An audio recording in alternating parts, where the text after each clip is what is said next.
Sud Radio Parlons Vrai chez Bourdin, 10h30, 12h30, Jean-Jacques Bourdin. Il est 11h03, nous allons parler des jeunes et du travail. Débat jusqu'à midi, les jeunes et le travail. Les jeunes ont-ils encore envie de travailler ? Moi, c'est une question volontairement provocatrice, mais sous la question, il y a beaucoup de réalités. Les assises du travail ont été lancées vendredi, des propositions seront faites fin février. Est-ce un cliché, hein, les jeunes qui n'ont pas envie de travailler? Est-ce un cliché? Nous allons voir cela.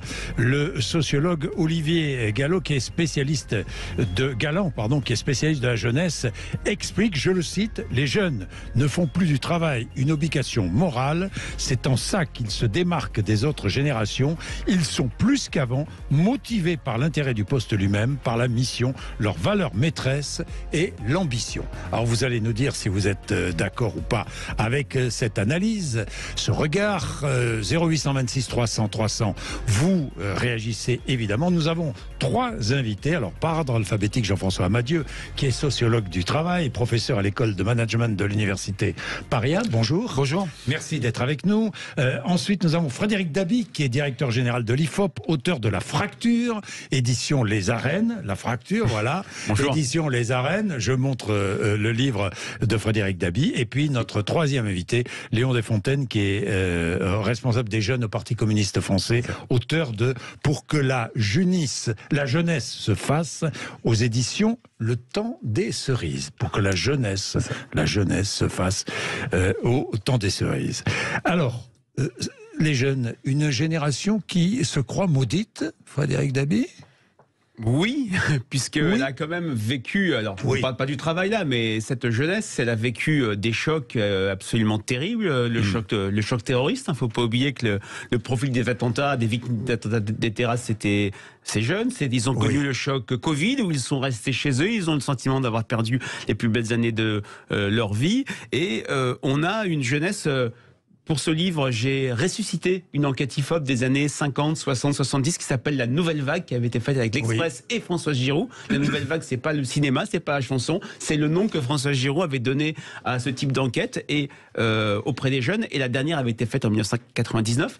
On demande aux jeunes tout simplement, est-ce qu'ils se sentent heureux? Ils sont 27 points de moins que dans les années 90. Et par rapport à la génération maudite, votre question, Jean-Jacques, est-ce qu'ils ont l'impression de vivre une époque de chance? 36 points de moins. Vous voyez, dans les sondages, quand on annonce une baisse de 36 points à un homme politique, il te jette par la fenêtre. 36 points, ça en dit long sur cette jeunesse qui se vit aussi par rapport aux générations passées comme une génération à part qui est là pour influencer les autres. Et sur la question du travail, le terme fracture convient moins que le fait que la jeunesse soit assez diffusionniste et pratique ou essaye de faire pratiquer sa vision du travail. Vous êtes en train de nous dire que la jeunesse est pessimiste. Alors, elle est pessimiste. Elle n'est pas si pessimiste. Elle est pessimiste, oui et non. Elle est pessimiste collectivement, parce qu'il y a des chocs dont on vient de parler. C'est vrai que avoir 20 ans en 2020, c'était dur, comme a dit le président Macron, mais elle croit en elle comme jamais. Elle a une confiance individuelle, et même dans les pires moments, parce que l'enquête Nouvelle Vague a été faite en février 2021, vous vous en souvenez, Covid, confinement, couvre-feu, impossible de se projeter vers l'avenir. On a une jeunesse qui croit en elle, et qui croit que le travail va lui permettre de s'accomplir. C'est pour ça que les discours un peu rapides sur « ils n'aiment pas le travail, c'est des fainéants », ne me convient pas du tout et ne résiste pas à l'épreuve des faits. Ça vous convient, ces discours-là ? Moi, je trouve que c'est une note d'optimisme. Je pense que c'est important. Je pense qu'en effet, c'est assez représentatif de la génération dans laquelle, en tout cas, je m'inclus dans cette génération encore un petit peu. Léon Desfontaines. Et deuxièmement, en fait, je reviens souvent, et c'est ce que je dis dans mon livre, je commence par là, c'est redéfinir ce que c'est que la jeunesse, parce que c'est compliqué à définir. En fait, la jeunesse, on a un sociologue à côté de nous, j'attends de voir la définition qu'il pourra donner de la jeunesse, mais la jeunesse, c'est une période, moi je la définis comme ça, comme une période de formation, de découverte intense, de premières expériences dans la vie, qui va nous permettre d'acquérir petit à petit de l'autonomie jusqu'à l'obtention d'un premier emploi à peu près stable, on va dire, etc. Et aujourd'hui, à force des crises que nous avons vécues, à force de politiques politiques libérales aussi, en fait, la jeunesse se caractérise par une succession finalement de résignation. On arrive au lycée, on est confronté à la sélection à l'entrée à l'université. On arrive à l'université, on est confronté à la précarité étudiante et à la sélection également. On arrive dans l'emploi, on est confronté au chômage. De tout temps, il y a eu sélection. De tout temps, mais ça veut dire qu'aujourd'hui, la jeunesse n'accepterait pas ce que la jeunesse d'avant a accepté. Je pense qu'on a une jeunesse qui a envie d'être utile pour la société, qui fait preuve d'ambition, qui a beaucoup d'ambition pour cette société et qui malheureusement, à cause de ces politiques libérales, se retrouve frustrée. On arrive, vous savez, dans les plus beaux âges de la vie, avec des idées pleines la tête, une envie d'être utile pour la société, et finalement, peu à peu, on nous oblige à revoir nos ambitions à la baisse. Et je pense que c'est cette fracture-là aujourd'hui qui est présente dans notre génération. Oui, Jean-François Madieu. Oui, la jeunesse. D'abord, oui, définition de la jeunesse. Non, je crois que ce qui est bon, il y a vous savez qu'on raisonne. Il y a deux points qui sont importants. Il faut distinguer les effets de génération. Il y a des générations de jeunes. Voilà, il y a des jeunesses à différents moments, et puis les effets d'âge. Alors évidemment, de tout temps, on a toujours considéré que les jeunes, la nouvelle génération, elle était flébarde, décidément, elle était moins bien que l'ancienne. Bon, alors pour résumer les études qu'on a depuis des années sur le sujet, c'est pas vrai. Donc les différences, on exagère beaucoup les différences qui seraient de génération. En réalité, et souvent c'est difficile de distinguer les deux, il faut bien comprendre qu'un jeune à 20 ans, ou un jeune post-ado, si vous voulez, pour le prendre la génération Z d'aujourd'hui, tous ces jeunes qui arrivent en ce moment sur le marché du travail, on oublie qu'ils sont juste jeunes. Donc beaucoup dans ce qu'on voit, c'est simplement leur âge. Voilà. Et on peut pas. Alors, il y a un deuxième point qui est très important, c'est vrai que il y a l'effet de sur leur santé mentale, leur morale des dernières années, en particulier du Covid. Alors, c'est leur façon de certains disent de pleurnicher. En tous les cas, d'être particulièrement déprimé. Les niveaux de dépression, d'anxiété sont importants. Il y a des problèmes de santé mentale. Ça, c'est documenté. Donc, effectivement.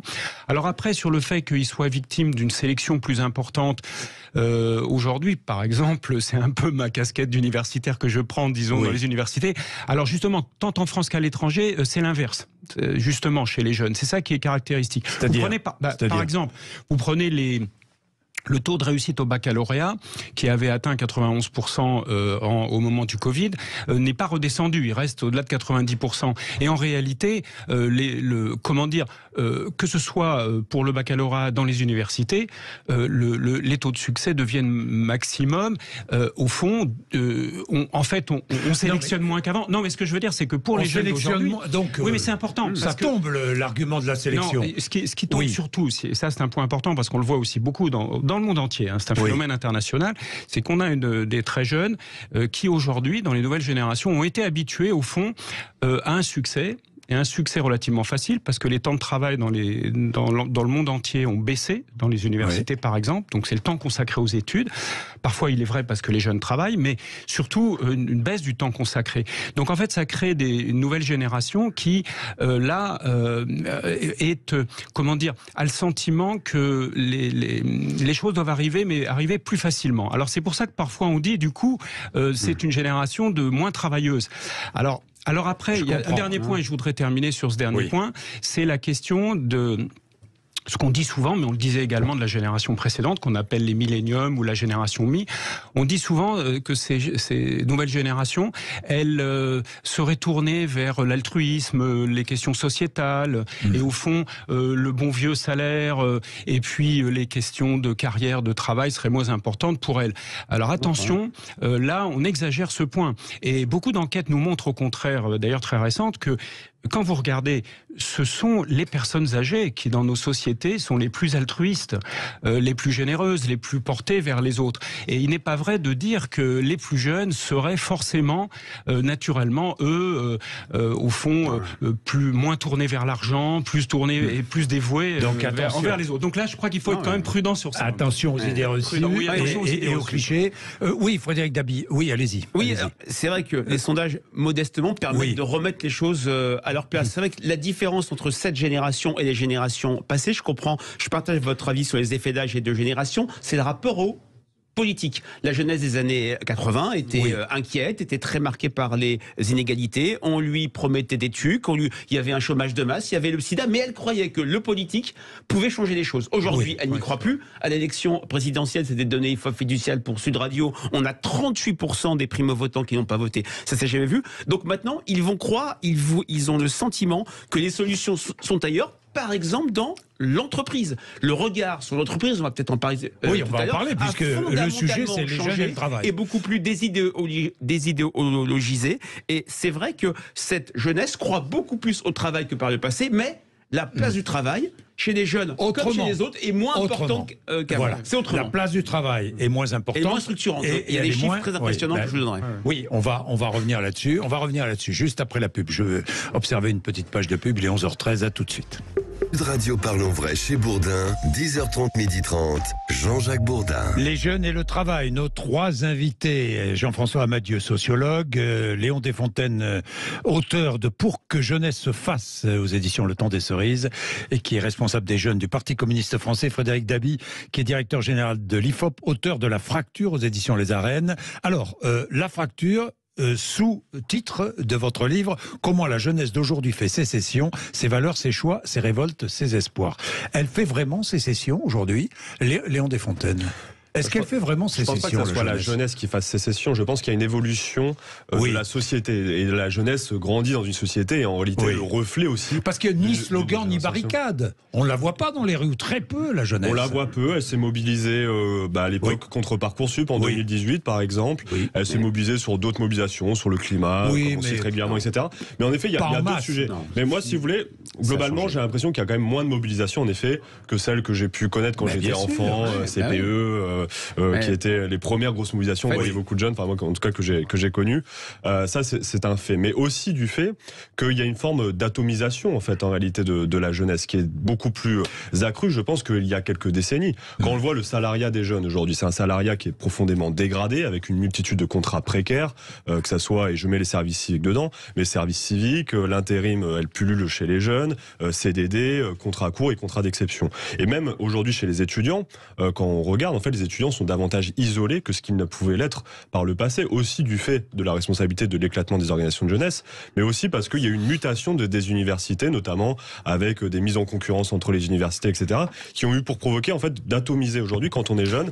L'une des choses qui définit la jeunesse, c'est qu'on est mis en concurrence constamment avec nos camarades, avec nos collègues, et je pense que c'est aussi une des raisons qui explique la démobilisation des jeunes. Alors, on va parler du travail, la jeunesse et du travail, parce que vous n'êtes pas tout à fait d'accord. Je ne suis pas tout à fait d'accord sur la question de la mise en concurrence. Dans l'enquête Nouvelle Vague, le mot concurrence, mérite est plutôt plébiscité par les jeunes. Mais la question, c'est quel mode d'action. C'est vrai que dans les enquêtes Nouvelle Vague passées, on était sur des actions collective, 86 bien sûr contre la loi de Vaquet, 95, mais c'est vrai que cette jeunesse qui n'a quasiment pas connu d'action collective victorieuse, vous nous en parliez, la dernière c'est le CPE en 2006, croit plutôt en l'action individuelle. Et sur cette antienne, qui mieux que moi peut faire avancer ma cause? Elle est, je l'ai dit, dépolitisée, mais elle n'est pas désengagée, et elle est engagée sur 2 sujets très forts, le climat, bien sûr. Dans la première enquête Nouvelle Vague, ça va vous faire sourire, on avait un tiers des jeunes en 1957 qui disaient « je suis prêt à mourir pour la France ». Dans la dernière, un quart « je suis prêt à mourir pour la planète ». Alors, il ne faut pas prendre des résultats au pied de la lettre, bien sûr,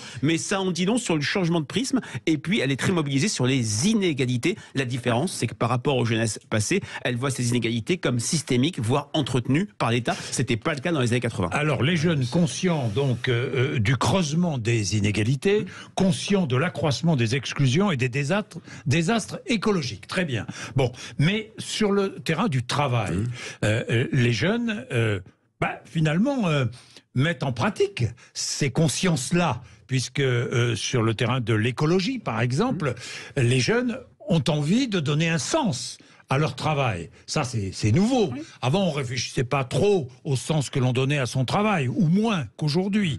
La génération, cette nouvelle génération, se veut libre de ses choix et elle veut garder une capacité d'initiative. Donc une autonomie et une liberté, Jean-François Amadieu. Oui, alors le thème de la liberté, ça c'est tout le rapport à l'autorité en général, il y a la hiérarchie, etc. Ça, bien entendu, mais ça avait d'ailleurs déjà évolué avec la génération précédente, dite Y, là avec les aides évidemment. Alors ça rejoint évidemment d'autres tendances qui sont très fortes et qui changent le rapport au travail, c'est donc effectivement, et à la mobilisation, c'est l'individualisme, évidemment. Là, je rejoins tout ce qui a été dit par rapport au travail, on pense à soi. Déjà, la génération précédente, Y, vous savez qu'on l'appelait génération Mi. Mais on a une montée du narcissisme, les gens pensent à eux, s'aiment bien, ça s'apprécie beaucoup, c'est les réseaux sociaux, Instagram. Évidemment, donc ça a développé le narcissisme. Les gens ont beaucoup d'estime d'eux-mêmes, finalement, même si tout à l'heure on disait qu'ils étaient déprimés et avaient une santé mentale dégradée. Mais... Et du coup, dans leur mobilisation au travail, on voit que c'est pas qu'ils... Les Français, les jeunes Français ne détestent pas, par exemple, les organisations syndicales, en réalité, dans les sondages. Mais pour autant, il n'y a plus jamais de mobilisation. Alors, les jeunes ne sont pas seuls responsables de ça, c'est aussi les organisations, en effet, à la fois étudiantes, de salariés, qui peut-être n'y arrivent pas. Mais il y a un point qui est important, c'est qu'attention, les déclarations des jeunes qui expliquent... On avait déjà ça avant, qui explique que, au fond, oui, ils sont prêts à se mobiliser et à mourir pour le climat. En pratique, quand vous regardez depuis ces dernières années, on n'a pas observé de mobilisation de masse. Les mobilisations ne sont pas massives. Oui, c'est ça. Elles sont individuelles. Elles ne sont pas massives. Vous ne mettez pas dans la rue beaucoup de monde sur ces sujets. Donc, on sait que ça ne marche pas. Du côté des étudiants, c'est le calme plat. Il n'y a plus jamais la moindre mobilisation sur aucun sujet. Donc, si vous voulez, ça, c'est quand même frappant. Je dirais qu'il y a une différence, de mon point de vue d'ailleurs, entre les Français et par exemple les jeunes Américains. Car les jeunes Américains sont, eux, beaucoup plus actuellement, de façon paradoxale, mais beaucoup plus capables de mobilisation, beaucoup plus d'ailleurs favorables au mouvement syndical aussi, enfin sur beaucoup de thématiques de ce type, et ont porté d'ailleurs les démocrates aux affaires. Ça, c'est très clair. Donc c'est quand même une différence par rapport à la France. Bien. Jean-François Amadieu, les jeunes, le rapport au travail. Tiens, Richard est à Toulouse, veut intervenir dans notre débat. Bonjour Richard. Oui, bonjour à vous. Vous êtes ingénieur. Que dites-vous à propos des jeunes et du travail ? J'en fréquente beaucoup en fait dans mon travail, parce que je manage en fait et j'ai réalisé en fait que l'individualisme, lui, vous avez mis le doigt sur le vrai problème, et je pense qu'on a une fabrique de l'individualisme à l'école, puisqu'on roule pour ses notes. Il n'y a pas de travail collectif à l'école, c'est un leurre. Et c'est pas qu'il y a une grosse mise en concurrence, la mise en concurrence pour la sortie. Ça, j'accorde aussi cette vision. Mais pour les jeunes, il faut rééduquer à de l'action collective. Et je pense qu'on a un vrai souci, c'est de ne pas laisser une école. Il faut qu'on arrive peut-être à une école qui se passe en demi-journée, un peu comme en Italie. Et que l'après-midi soit dévolu à des activités physiques, ça résoudra des problèmes d'obésité, et de l'activité pratique, à réaliser des choses. Et je pense que ces jeunes, les encadrer pour aller nettoyer des bois qui sont très vulnérables au feu, parce qu'ils sont encombrés de broussailles, participer à de l'isolation, réaliser des choses, je suis sûr que voire contribuer à réaliser des produits qu'on importe, je pense qu'on a aujourd'hui une force vive, une capacité à mobiliser ces jeunes, en leur rendant, on va dire, une capacité à réaliser des choses, à se réaliser au travers. Richard, c'est très intéressant. Vous pensez donc, Frédéric Dabi voulait intervenir, que les jeunes sont un peu laissés livrer à eux-mêmes, quoi. Alors, pas ceux qui sont salariés, c'est vrai. Et je rejoins ce que vous dites. La jeunesse n'est pas un bloc monolithique. Dans les enquêtes, on parle plutôt d'une jeunesse salariée, CDD, CDI. Celle dans le service civique n'est pas malheureuse, c'est moins qu'on puisse dire. Mais il y a aussi une jeunesse précaire qui n'est pas sur ces dimensions d'accomplissement. Pour autant, par rapport aux enquêtes passées, il y a deux choses qu'on n'avait jamais vues. La part des jeunes qui disent « je voudrais m'accomplir dans un travail que j'aime, atteindre des niveaux jamais vus » et quelque chose qui est une véritable nouveauté sur lequel les jeunes diffusent leur vision des choses, c'est l'abolition ou bien la fin de l'étanchéité absolue entre sphère professionnelle et sphère personnelle. Les jeunes disent, pour réussir personnellement, je dois réussir professionnellement. Mais là où le bas blesse, si je puis dire, on pourrait dire des jeunes qui aiment le travail, qui ne changent pas, mais ces jeunes, comme pour l'ensemble des Français, ne font plus du travail le sujet central, le sujet structurant. Un chiffre IFOP, et après j'en aurai fini. En 1990, auprès de l'ensemble du salariat français, on avait 60% qui disaient « le travail est très important dans ma vie ». On n'est plus qu'à 24% en 2022, moins 36 points. Ça veut dire que c'est pas que les gens ne veulent plus en fait travailler. J'ai du mal avec les discours sur la grande flemme. C'est que le travail n'est plus central. Quand on interroge la jeunesse salariée sur les motivations de, par exemple, changer d'entreprise, il y a bien sûr le salaire, les perspectives de carrière, mais il y a l'intérêt du travail. Il faut que le travail soit racontable, instagrammable presque. Et puis, surtout, et là je nuance un petit peu ce que vous dites sur... par rapport à mes travaux, sur le fait qu'ils soient très individuels, ces jeunes détestent moins l'entreprise qu'avant, ou plutôt peuvent l'apprécier, parce qu'il y a une dimension d'espace collectif où ils peuvent être bien. La notion de bien-être est absolument centrale. C'est pour ça aussi que dans toutes les enquêtes, les jeunes sont moins nombreux que les autres salariés à vouloir aspirer à un télétravail complet. Donc ça veut dire vie personnelle qui passe avant vie professionnelle. On va développer cela juste après. Oui, l'articulation entre les deux. On va développer cela. Il est 11h27. Vous êtes sur Sud Radio. Merci beaucoup, Richard. Vous appelez comme Richard 0826 300 300. À tout de suite. Sud Radio Parlons Vrai chez Bourdin, 10h30, 12h30, Jean-Jacques Bourdin. Bien, les jeunes et le travail, le rapport au travail, vie professionnelle et vie personnelle. Léon Desfontaines, la vie personnelle passe avant. Donc maintenant, terminé, si j'ai bien compris, l'investissement ininterrompu, l'investissement inconditionnel pour l'entreprise, pour le compte de l'entreprise, une sorte de devoir moral. Bon, c'est fini ça. Deux choses. Déjà, c'est pas propre à notre génération, c'est propre à un contexte encore une fois. Et c'est d'ailleurs partagé par d'autres générations sur la question, en fait, de la place du travail dans le quotidien.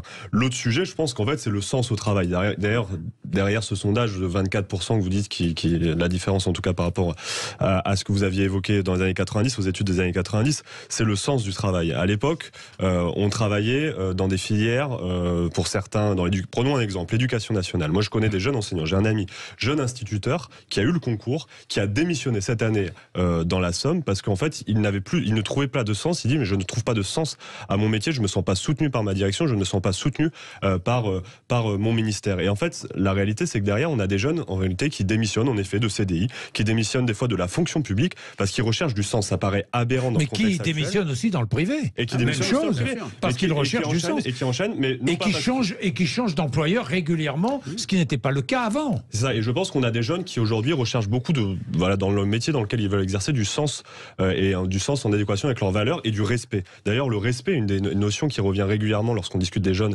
et de l'emploi, c'est de pouvoir être respecté dans leur travail. Le respect par le travail, ça implique déjà de travailler dans de bonnes conditions. N'importe quel fonctionnaire dans l'éducation nationale, dans le service hospitalier, ils vont nous dire on a besoin d'être respecté, de pouvoir travailler dans de bonnes conditions. Et de l'autre, ça implique aussi la rémunération. Aujourd'hui, les enseignants sont quand même très mal rémunérés dans notre pays, et ce qui peut expliquer aussi le fait qu'on ait des déficits d'enseignants. En réalité, on a en mathématiques, on les voit régulièrement, mais on n'a pas assez d'enseignants aujourd'hui. Mais parce que la différence entre ingénieur, en termes de rémunération entre ingénieur et prof de maths, elle est quand même considérable. Est-ce que la rémunération c'est la priorité? Non, je pense que c'est le sens. Ça dépend. C'est le sens. Ça dépend. Ça dépend bien sûr du secteur, ça dépend de la jeunesse. Une enquête IFOP pour cadre d'emploi auprès des jeunes cadres. Le premier critère pour changer d'entreprise, c'était la question de l'ambiance du travail. Mais on parlait de jeunes cadres. C'est pas représentatif de toute la jeunesse. Sur la question vie professionnelle, vie personnelle. C'est pas la vie personnelle qui passe avant la vie professionnelle. C'est plus intimement mêlé que par le passé. C'est passer d'une sphère à l'autre. On avait un chiffre qui va vous faire rire, mais qu'on n'avait jamais eu à l'IFOP il y a 3-4 ans. Une majorité de jeunes salariés disaient « Mes collègues sont également mes amis ». À notre époque, si je puis dire, il y avait bien sûr, on pouvait se marier, il y avait l'endogamie, il y avait le meilleur copain, le collègue de bureau, mais il y avait cette sorte d'étanchéité. De la même manière, on a une majorité de jeunes salariés, pourtant on est plutôt mal payé quand on est jeune salarié, qui est prêt à accepter une baisse de salaire de 10% si leur entreprise est à moins de 5 minutes de chez eux. Ils veulent passer d'une sphère à l'autre, c'est pas professionnel versus personnel. Autonomie. C'est l'un à l'autre. Une autonomie. Exactement, une liberté. Une liberté, une autonomie. Jean-François Madieu. Et ensuite, nous allons prendre Benoît Serre. Alors, ce qui est très important à faire remarquer, c'est que beaucoup de ce qu'on observe aujourd'hui dans les comportements des jeunes, d'ailleurs des moins jeunes, est lié simplement à la conjoncture aujourd'hui sur le marché du travail. Concrètement, vous pouvez en effet quitter votre emploi, vous pouvez en chercher un autre, c'est possible aujourd'hui. Vous pouvez ne pas aller vous faire recruter comme fonctionnaire dans une des 3 fonctions publiques, parce que les salaires sont pas suffisants et qu'on vous respectera pas, très bien, mais c'est aussi parce que vous avez des postes ailleurs, donc vous n'avez pas besoin d'aller vous mettre à l'abri dans la fonction publique. Donc aujourd'hui, beaucoup de ce qu'on observe, c'est parce que les gens peuvent se permettre d'avoir cette liberté de pouvoir aller ailleurs, etc. Maintenant, dans les enquêtes, attention aussi à bien faire cette distinction entre ce que les gens disent. Je recherche un job intéressant, ce qui compte c'est le contenu du travail, l'ambiance au travail, c'est pour ça que je vais partir de mon entreprise, etc. Et puis les enquêtes qui sont faites sur les gens qui effectivement ont changé d'entreprise, c'est-à-dire quand vous regardez les comportements effectifs des gens, pas ce qu'ils disent mais ce qu'ils font, et quand vous regardez ce qu'ils font, eh bien là on s'aperçoit qu'ils sont sensibles au salaire de la fonction publique, ils vont pas aller s'en faire embaucher pour moins cher alors qu'ils peuvent gagner plus dans le privé. Mais ils débattent autour, est-ce que je dois être salarié ou pas salarié, est-ce que je dois me lier en CDI avec une entreprise ou pas, est-ce que je préfère rester intérimaire, ou même parfois avoir un CDD plutôt qu'un CDI, ça existe, parce qu'à une époque, le CDI, c'était le Graal. Moins aujourd'hui. Donc il y a un comportement totalement différent. Vous savez ce que nous allons faire? Nous allons appeler Benoît Serre, qui est vice-président délégué de l'Association nationale des directeurs de ressources humaines, DRH de L'Oréal. Benoît Serre, bonjour. Bonjour. Est-ce que vous constatez cela chez les jeunes que vous embauchez? Que vous demandent-ils? Que vous disent-ils?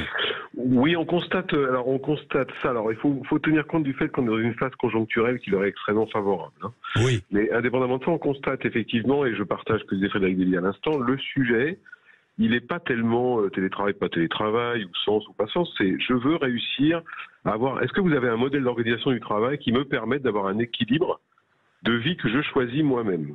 Donc il y a une demande très forte d'organisation du travail plus souple et un peu moins 9h-18h tel qu'on l'a connu jusqu'à maintenant. Ça, on sait d'où ça vient. Hein. Ça vient du fait que pendant la crise Covid, il y a eu un énorme stress test où on a constaté qu'on pouvait fonctionner autrement que la manière dont on fonctionnait d'habitude. Oui. Alors qu'avant, on a essayé de faire croire le contraire. Donc ça, vous avez ce premier phénomène-là. La question du sens au travail, oui, mais il faut voir un peu ce qu'on met derrière. Parce que moi, je trouve que c'est un peu un mot valide dans lequel on met tout, en fait. Ce qu'on constate aussi, c'est en revanche que cette nouvelle génération, à la différence des précédentes, elle a certes une capacité, je pense, de motivation, d'engagement, d'implication qui est aussi forte que la précédente. La seule chose, c'est que son niveau de résilience est extrêmement bas. Autrement dit, la contrainte organisationnelle, la contrainte horaire, la contrainte machin, c'est des choses qui supportent plus difficilement et qui, pour eux, constituent un défaut de sens au travail. Et puis, le troisième élément, ils ont une espèce d'auto-évaluation permanente de la qualité du travail qu'ils fournissent. C'est-à-dire que si à un moment ils ne comprennent pas ce qu'on leur demande, pourquoi on leur demande, comment on leur demande, alors soit ils refusent de le faire, soit ils s'en vont. Donc c'est un petit peu une évolution qu'on constate, mais qui n'est pas nouvelle. Hein. Oui, qui n'est pas nouvelle. Alors, on va prendre Samy, qui est chef d'entreprise, qui a un témoignage à nous apporter. Il est en Seine-et-Marne. Bonjour Samy. Bonjour Jean-Jacques, bonjour tout le monde. Je rappelle, Samy, vous êtes chef d'entreprise dans quel domaine? Quel secteur? Dans la sécurité incendie. Sécurité incendie. Bon, vous employez beaucoup de jeunes? Non, on a essayé d'employer des jeunes, on essaie de trouver, mais on n'arrive pas. Pourquoi? Parce que en fait, les jeunes aujourd'hui, ce qu'ils veulent faire, c'est que c'est des gens qui rêvent, qui veulent devenir des stars avant l'heure, influenceurs. Ils veulent pas travailler, ils veulent gagner de l'argent sans travailler. Mais bon, malheureusement, des jeunes qui veulent, on n'arrive pas à trouver des jeunes qui se professionnalisent, des artistes, des artisans. Il n'y en a pas, il n'y a plus de pompiers, il n'y a plus de... Mais vous êtes jeune, vous avez 38 ans, vous êtes chef d'entreprise et vous n'arrivez pas, mais vous en embauchez parfois, non? On en a pris en stage et en essai. C'est des jeunes qui travaillent avec le portable à la main. Oui. Donc ils se filment, ils vont faire des Insta, des Snap, des je sais pas quoi, et du coup c'est pas ça, hein, le monde du métier. Il faut travailler, il faut du terrain. Et du coup, on a beaucoup de jeunes qui rêvent, des rêveurs qui veulent en fait devenir des stars, influenceurs, passer à la télé. On en a pris beaucoup déjà. C'est toujours pareil, on les arrête à cause du portable. Bon, Samy, c'est très intéressant ce que dit Samy, parce qu'on va faire la différence entre les grandes entreprises, les très grandes entreprises, et l'artisan qui cherche des jeunes et qui n'arrive pas à trouver bien souvent. Oui, là, ce qui vient d'être dit est particulièrement intéressant et juste. Vous savez qu'on caractérise la dernière génération, la Z, les plus jeunes. Ce qui la marque, c'est l'usage depuis qu'ils sont tout petits petit des smartphones et des réseaux sociaux. Et c'est vrai que c'est très marquant et ça change quand même beaucoup de choses. Écoutez, François Aumery, le secrétaire général de la CFE-CGC, vient de déclarer, ce qui est quand même assez incroyable, a dit, écoutez, quand on discute avec le gouvernement, on se retrouve avec des stagiaires qui sont sans arrêt sur leur smartphone pendant les réunions. On se fout de notre gueule. C'est ça qu'il a dit il y a 3 jours. Donc, si vous voulez, ça représente tout quand même. C'est que dans le travail, dans le rapport aux autres, vous voyez qu'il y a quelque chose qui là est décrit. C'est pas juste dans la plomberie, c'est aussi quand vous rentrez au gouvernement. C'est qu'à un moment donné, on est. Oui, mais ça change quand même beaucoup de choses. Je parlais tout à l'heure du narcissisme, de la façon dont. Et puis, comment on réussit. Vous savez que ce qu'on a constaté, c'est que chez les jeunes, par exemple, les plus jeunes, ils croient qu'on réussit par chance. C'est-à-dire, c'est ce qu'on appelle c'est le rapport au facteur de la réussite. Moins par son travail et plus par la chance. Et au fond, quand vous êtes un influenceur, quand vous réussissez sur les réseaux sociaux, quand d'un seul coup vous avez des millions de followers et que vous faites fortune, ou en passant à la télé, c'est pas franchement parce que vous avez multiplié les diplômes et les formations. Ça n'a strictement aucune importance. Donc aujourd'hui, tout ça est un peu brouillé pour beaucoup de jeunes, et ils ont l'impression que les clés du succès sont ailleurs. Et une fois de plus, c'est ce qu'on appelle c'est connu si vous voulez, dans les personnalités, c'est est-ce que vous croyez que c'est par votre travail ou est-ce que vous croyez que c'est par la chance? Et là, ça a changé chez les plus jeunes. Benoît Serre? Oui, non, c'est assez vrai. Je pense qu'il y a aussi un autre élément, je ne sais pas si on confirmerait ça, mais il y a un autre élément que moi j'observe, c'est que l'équilibre entre la contrainte et la rémunération a changé. C'est-à-dire qu'on l'a bien vu dans les restaurations. Ils ont dit, attendez, moi, pour le genre de contrainte que vous me donnez, je veux être mieux payé que je ne le suis si j'en ne viens pas. Et on le constate partout, en fait, à tous les niveaux de responsabilité, à tous les niveaux de formation, etc. Ils disent, attendez, votre schéma de travail, d'organisation, il est extrêmement contraint, donc il faut me payer plus pour que j'accepte cette contrainte, sinon je ne le prends pas. Oui. Et ça, c'est un phénomène qui est assez nouveau. Alors, ce que je n'arrive pas à faire, c'est la part des choses entre est-ce que c'est structurel, est-ce que c'est conjoncturel. Autrement dit, est-ce que le marché de l'emploi est très bon et donc ils peuvent se permettre de faire ça. C'est possible. On vit quand même dans les entreprises depuis 30 ans, quelquefois en profitant, entre guillemets, sous un régime de chômage de masse, si vous voulez. Donc, il y a un peu ce phénomène-là quand même d'un rééquilibrage contrainte, rémunération. Et en tout cas, ils n'entendent pas, et c'est la fameuse statistique, 74%, 20%, 24%, ils n'entendent pas sacrifier, et donc on le traduit un peu trop rapidement comme un manque d'engagement, et je crois que c'est pas vrai. Est-ce que c'est une revanche pour exister? Est-ce que cette jeunesse ne se sent pas un peu mise de côté parfois, donc elle revendique de cette manière-là. C'est une revendication, même le salaire, c'est une revendication. Oui, c'est vrai qu'elle n'a jamais autant cru en elle. Dans la première enquête, vague, même la deuxième, celle qui est faite en mars 68, 2 mois avant les événements, il y a à peine un quart de la génération des jeunes de l'époque qui disent nous formons une génération à part, différente de celle de nos parents. Là, on est sur du 90%.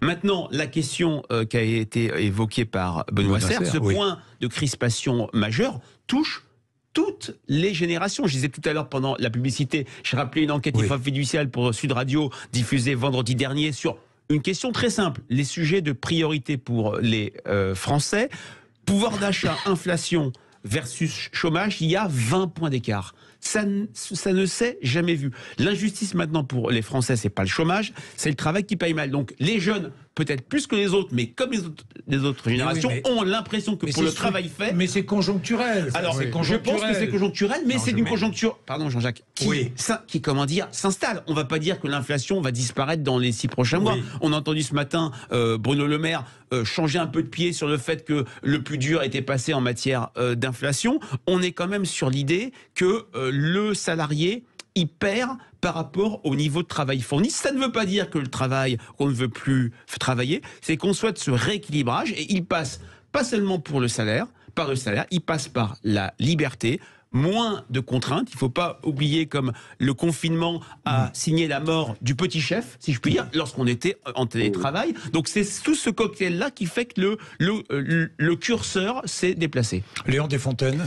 Moi, je pense qu'il y a aussi une volonté d'être sécurisé en fait dans son emploi, dans sa vie en réalité. Et en effet, aujourd'hui, par exemple, si on prend un exemple de métiers qui sont pénibles, le service qui revient très régulièrement sur la pénurie d'emploi. Les jeunes ne veulent plus travailler pour le service. Mais quand on regarde le niveau de rémunération, les contraintes de travail, c'est-à-dire faire des horaires de nuit. Moi, j'ai été dans la restauration pendant 2 ans. Je veux dire, c'est la pire convention collective qui existe. Et je comprends qu'il y ait des jeunes qui ne souhaitent plus travailler dans ces conditions-là. Et donc, le service, c'est un exemple. Et pas que les jeunes d'ailleurs. Deuxième exemple, les soudeurs, vu qu'il y a la question du nucléaire là, qui revient dans l'actualité. Aujourd'hui, on a, à cause des politiques libérales qui ont fermé notamment les cursus de formation d'apprentissage de soudeurs, eh bien aujourd'hui, on est obligé de faire appel à des soudeurs canadiens. À l'époque, on rentrait dans une formation nucléaire, on avait la formation, une garantie de l'emploi derrière à vie. Mais aujourd'hui, l'apprentissage est en plein boom là depuis quelques temps. Il est en plein boom, mais pas sur les soudeurs, pas sur les soudeurs nucléaires par exemple. Et il y a plein de métiers de pointe comme ça, ou qui faisaient la fierté peut-être de la France, la fierté du fleuron industriel français,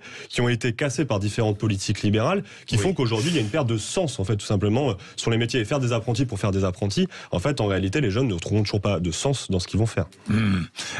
Ça dépend. L'apprentissage donne peut-être du sens. Oui, mais ça dépend pour certains jeunes qui n'avaient pas de sens justement et qui découvrent un sens au travail à travers l'apprentissage. Mais moi, je suis tout à fait favorable. Mais je pense qu'il faut regarder quel contrat d'apprentissage on ouvre et dans quel secteur on le favorise. Typiquement le nucléaire, c'est alors faut-il développer, alors c'est un autre débat, mais faut-il développer le contact entre le jeune et l'entreprise au lycée? Je sais qu'il y a débat aujourd'hui, mais il y a débat, mais c'est même au collège que vous avez remarqué que le ministre a décidé qu'on commençait. Ben oui, qu'on commençait. Et je sais que beaucoup protestent. Notamment à gauche. On va pas politiser ce débat. Oui, mais pas les jeunes. Pas les jeunes. Mais pas les jeunes. Le clivage gauche-droite sur le rapport à l'entreprise s'est effondré chez les jeunes il y a 20 ans. Il n'y a plus de clivage gauche-droite chez les jeunes. Beaucoup moins sur la question du travail et de l'entreprise. Il y a 20 ans, Jean-Pierre Raffarin va à l'université d'été du MEDEF. Ça fait un tollé à gauche et il s'effondre dans nos enquêtes chez les jeunes.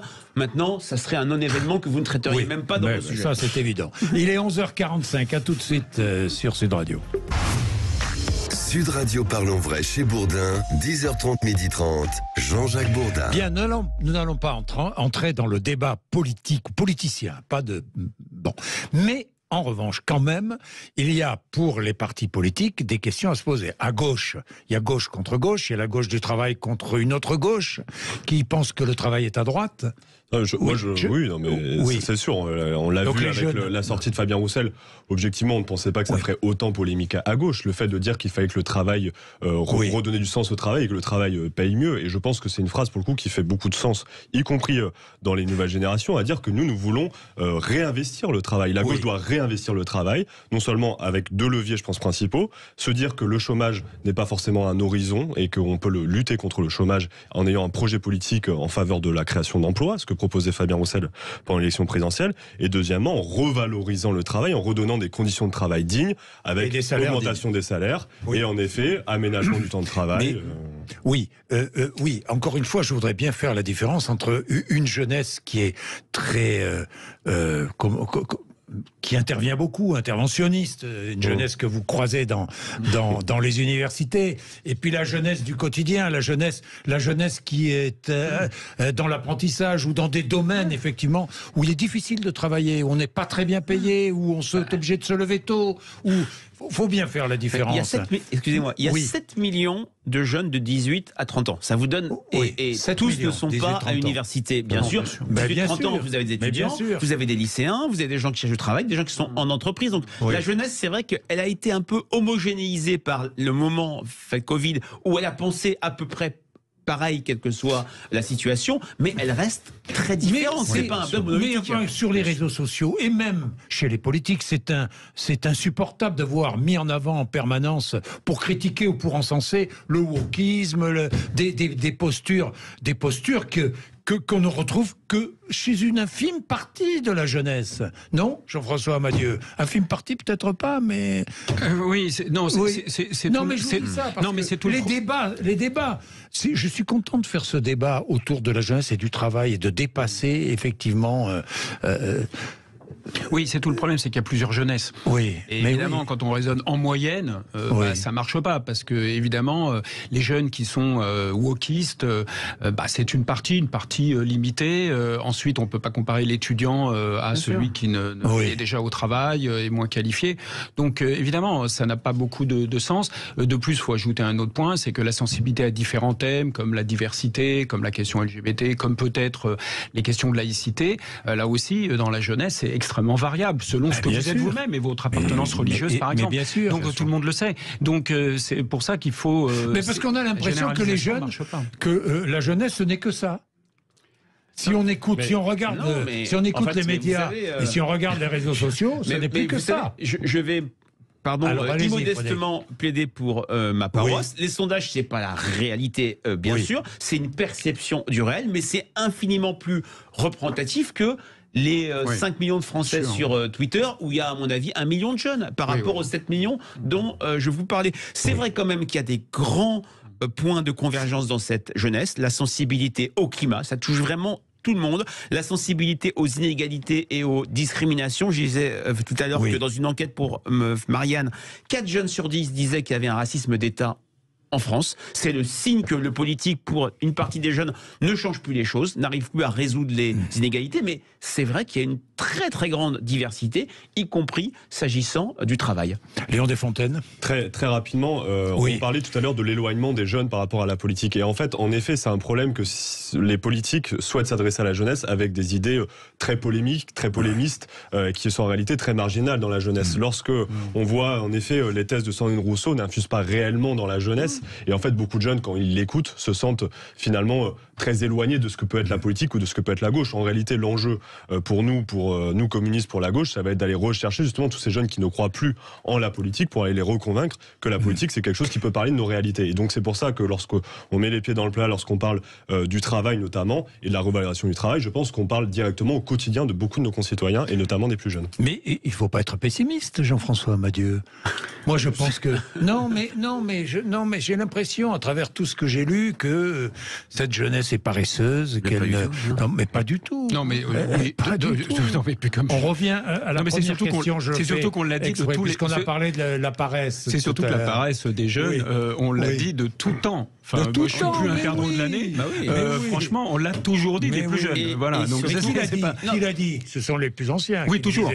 Les anciens disaient toujours que les plus jeunes n'en foutaient plus une rame. Donc, et puis, on l'a dit aussi pour discréditer l'adversaire, l'adversaire politique. 1936, la gauche arrive en fait au pouvoir. Le ministère du temps libre, c'est le ministère de la paresse, dit la droite, etc. Les congés payés, c'est la fin du pays. Donc, c'est un discours de délégitimation qui touche le monde. Maintenant, ce qui est vrai, chez les jeunes comme chez les moins jeunes, la centralité du travail a, je dirais pas disparu, c'est retiré au profit de la vie privée, au profit du sens, au profit du bien-être. Faut pas oublier que les salariés français, jeunes comme moins jeunes, ont l'impression que les entreprises les ont bien protégés pendant le Covid. Donc plus que jamais, la question du bien-être devient une question alors, centrale. Quelles conséquences ça peut avoir? Quelles conséquences? La conséquence, Benoît Serre pour L'Oréal le disait déjà tout à l'heure très justement. Déjà dans le management français qui était très déficient, il faut le dire, le président de la République lui-même l'avait dit, on sait qu'il y avait beaucoup de choses à faire. Elles n'avaient pas été faites avant. D'un seul coup, on découvre que le télétravail est possible, qu'on peut alléger les contraintes. On le savait déjà depuis quelque temps. On a tardé, il a fallu le Covid pour qu'on le réalise. Mais il n'y a pas que ça et c'est pas fini. C'est-à-dire quand vous regardez la liste de ce qui doit être fait aujourd'hui, on reparle des valorisations salariales. Les chefs d'entreprise. Oui, pour les entreprises, les responsables patronaux. Et normalement, ça va être un effet très positif. C'est pour ça qu'il faut être optimiste. C'est un mal pour un bien, parce qu'il y a encore des choses à faire. On a découvert un certain nombre de choses. Oui, le télétravail un petit peu, plus de souplesse, etc. Revaloriser des salaires dans des jobs de service, par exemple, où c'était absolument nécessaire. Mais si vous voulez, il y a encore des changements à faire dans le management. C'est pas terminé au travail. Et donc c'est l'effet positif, aidé par la conjoncture aujourd'hui. Il y a moins de chômage, donc ça exerce une pression et il ne faut pas que ça s'arrête. C'est-à-dire que là, on a l'impression que parfois les entreprises ont juste réagi au Covid et puis à ce qui se passait. Sur le coup. Oui, sur le coup. Mais il faut que ça continue, il ne faut pas que ça s'arrête là parce que c'est encore un des grands manques aujourd'hui de notre management. Alors on le voit dans toutes les enquêtes, c'est que vraiment, par comparaison internationale, nous n'avons pas du tout le meilleur management et c'est pour ça que les jeunes comme les moins jeunes, mais en particulier les jeunes, se plaignent et ils ont pas très intéressant. tort par comparaison on n'a pas un encadrement encadrement de qualité. C'est pas de la faute. Il faut pas accabler les cadres. Oui, non, c'est pas les managers. C'est le système dans lequel ils sont. Et oui, concrètement, c'est les règles qu'on leur demande de mettre en place. Donc il faut que ce management évolue. Une fois de plus, vraiment dans toutes les comparaisons internationales, on le sait, la France est très mal placée. Vraiment, on est quasiment les derniers dans tous les pays sur ça. En termes de verticalité, surtout. Ah oui, de verticalité. Ouais. Merci beaucoup. Merci beaucoup à tous les trois. C'est passionnant. Jean-François Amadieu, donc sociologue du travail, professeur à l'école de management de l'Université Paris 1. Léon Desfontaines, qui est le patron des jeunes, pardon, pour un communiste. C'est pas un gros mot. Des enjeux managériels. Des jeunes communistes français, auteur de Pour que jeunesse se fasse aux éditions Le Temps des Cerises. Et puis Frédéric Dabi, directeur général de l'IFOP, auteur de La Fracture à lire, édition Les Arènes. Merci d'avoir été avec nous sur Sud Radio ce matin pour ce débat. Il est 11h57. Nous allons parler de l'Iran tout de suite après les infos.